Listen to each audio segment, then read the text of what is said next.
নামে একটা প্রসিদ্ধ শহর ছিল। এই শহরে এক বাদশার নাম ছিল মুজাফফর বিন কাউকারি। বাদশার নাম কি? মুজাফফর বিন কাউকারি। এই বাদশাহ মুজাফফর অত্যাচারিত বাদশাহ ছিলেন। তিনি খ্রিস্টানদের বড়দিনকে দেখিয়া তিনি মনে করলেন আমিও নবীর শানে একটা দিন উদযাপন করি, তাহারা তাদের ঈসা নবীর শানে দিন উদযাপন করে। মৌলভী ছিলেন এক মৌলভীর নাম আবুল খাত্তাব আদ-দিহিয়া। আবুল খাত্তাব, এই আবুল খাত্তাবের কেন্দ্র করে খাত্তাব রেদিয়া জন্মদিনের সূচনা শুরু করে। এটা পালন জায়েজ এসে রাসূলের মৃত্যুর কয়েকদিন পর 604 হিজরিতে, কয় হিজরিতে আবিষ্কার হয়েছে? কয় হিজরিতে? 604 হিজরিতে। কোথায় আবিষ্কার হয়েছে? ইরাকে। কোন শহরে? মুসল শহরে। বাদশার নাম কি? মুজাফফর বিন কাউকারি। আর যেই মৌলভীটা লেখাইছেন দরবারি মৌলভী, এই মৌলভীর নাম কি? আবুল খাত্তাব আদ-দাহিয়া। এই আবুল খাত্তাব আদ-দাহিয়া সম্পর্কে ফতোয়া হক্কানি একটা কিতাব আছে। গত বছর যে কিতাবটা বলেছিলেন ফতোয়া হক্কানি কিতাবের মধ্যে লিখেছেন এই মৌলভী সব সময় পূর্ববর্তী বড় বড় ইমাম যাহারা আছে তাদেরকে, বড় বড় সাহাবীদেরকে, বড় বড় আইম্মায়ে মুজতাহিদকে তাদেরকে অকাট্য ভাষায় গালিগালাজ করতেন। খবিসাল লিসান কিতাবে লেখছেন হক্কানিয়াতে, তার জবানটা ছিল খবিসের মতো। জবানের মধ্যে সব সময় মানুষকে শুধু খালি হয় প্রতিপন্ন করত। জবানের বড় বড় মুফাসসির, বড় বড় মুহাদ্দিসদেরকে সে অকাট্য ভাষায় গালিগালাজ করতেন। এটা দলিল আবিষ্কারটা যে করছে ফতোয়া হক্কানিয়ার 66 থেকে 65 নাম্বার পৃষ্ঠার মধ্যে বিস্তারিত লিখেছেন। খণ্ড নাম্বার হচ্ছে 2 নাম্বার খণ্ড। ফতোয়া হক্কানিয়ার 2 নাম্বার খণ্ড 66 থেকে 70 নাম্বার পৃষ্ঠা পর্যন্ত বিস্তারিত রয়েছে এই ঈদুল নবী জন্ম সম্পর্কে। তাহলে আমরা বুঝলাম আবিষ্কার হয়েছে রাসূল দুনিয়া থেকে চলে যাওয়ার কতদিন পরে? 604 হিজরিতে, অর্থাৎ রাসূল যাওয়ার প্রায় 596 বছর পরে। রাসূলের জন্মের বার নিয়ে কোনো সন্দেহ নাই।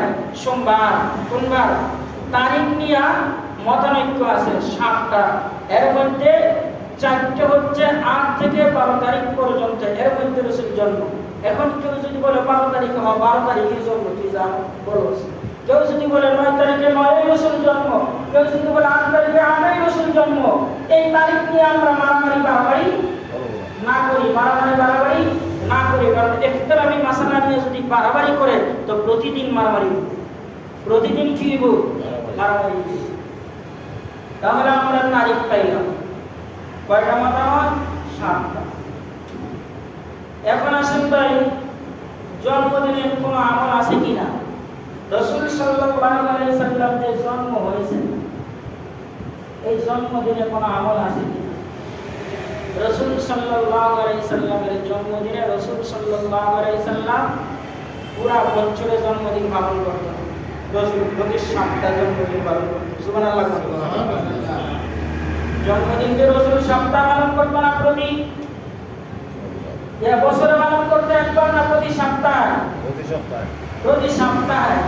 জন্মদিন পালন মানে জন্মদিন পালন বলে না, জন্মদিন এইবারে রাসূল সাল্লাল্লাহু আলাইহি সাল্লাম জন্ম হয়েছে এই খুশিতে রাসূল সাল্লাল্লাহু আলাইহি ওয়াসাল্লাম প্রতি সোমবার দিন রোজা রাখতেন। সুবহানাল্লাহ। তাহলে আমরা যদি রাসূলের আশিক হই, রাসূলের উত্তরসূরি হিসেবে আমরা রাসূলের জন্মদিন বছরে একদিন পালন করব নাকি প্রতি সপ্তাহে? প্রতি সপ্তাহে। কোন দিন? সোমবার। কোন দিন? সোমবার দিন। কি রেখা? আনন্দ মিছিল দিয়া রেডি কইরা সোমবার দিন রাসূল সাল্লাল্লাহু আলাইহি ওয়াসাল্লাম রোজা রাখতেন। এই দিন আল্লাহ তাআলা, রাসূল বলতেন, এই দিন আমাকে আল্লাহ দুনিয়াতে প্রেরণ করেছেন, এই দিনের শুকরিয়া আদায়ার্থে আমি রসুল প্রতি সোমবারে রোজা রাখি। সুবহানাল্লাহ। সোমবার আসলে রসুলের জন্মদিনের কথা মনে হতো, শুকরিয়া আদায় করত। তাহলে আমরা রসুলের সুন্নাহ হিসেবে, উত্তরসূরি হিসেবে আমরা প্রতি সোমবারে রোজা রাখি। ক্ষমতা যার আছে রাখবে ইনশাআল্লাহ। তাহলে যদি জন্মদিন পালন করতেই হয় রসুল জন্মদিনে, জন্ম তারিখে না, জন্ম দিনে, দিন মানে সোমবার দিন, এই জন্মদিনে রসুল রোজা রাখছে, আপনি আমিও রোজা রাখি। এর বিপরীতে আর কোনো আমল নাই। এখন প্রশ্ন হতে পারে, আমরা যে জন্মদিন পালন করি বর্তমানে বছরে একবার 12ই রবিউল আউয়াল, বছরে একবার 12ই রবিউল আউয়াল, এই জন্মদিনটা কখন আসছে আবিষ্কারক কে জানার প্রয়োজন না? মনে রাখবেন, ইরাকের মধ্যে মুসুল শহর নামে একটা প্রসিদ্ধ শহর ছিল। এই শহরে এক বাদশার নাম ছিল মুজাফফর বিন কাউকারি। বাদশার নাম কি? মুজাফফর বিন কাউকারি। এই বাদশা মুজাফফর অত্যাচারিত বাদশা ছিলেন। তিনি খ্রিস্টানদের বড়দিনকে দেখিয়া তিনি মনে করলেন আমিও নবীর শানে একটা দিন উদযাপন করি, তাহারা তাদের ঈসা নবীর শানে দিন উদযাপন করে। মৌলভী ছিলেন এক মৌলভী, মৌলভীর নাম আবুল খাত্তাব আদ-দিহিয়া।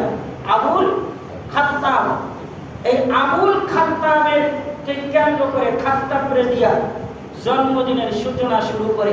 এটা পালন জায়েজ এসে রসুলের মৃত্যুর কয়দিন পর 604 হিজরিতে, কয় হিজরিতে আবিষ্কার হয়েছে? কয় হিজরিতে?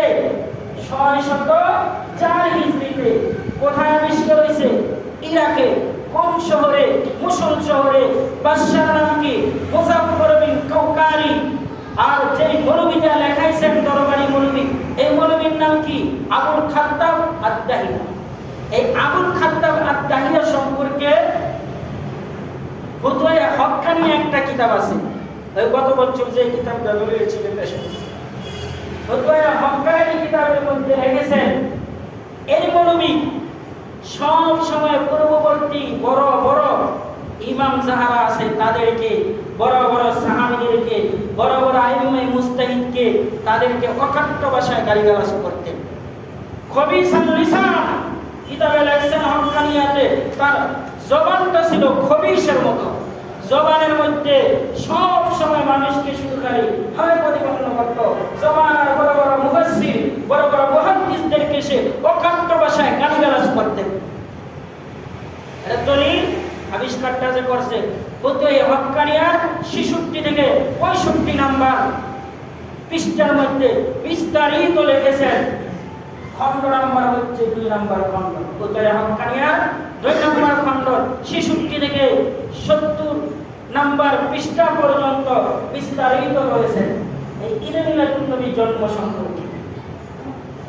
তাহলে আমরা বুঝলাম আবিষ্কার হয়েছে রাসূল দুনিয়া থেকে চলে যাওয়ার কতদিন পরে?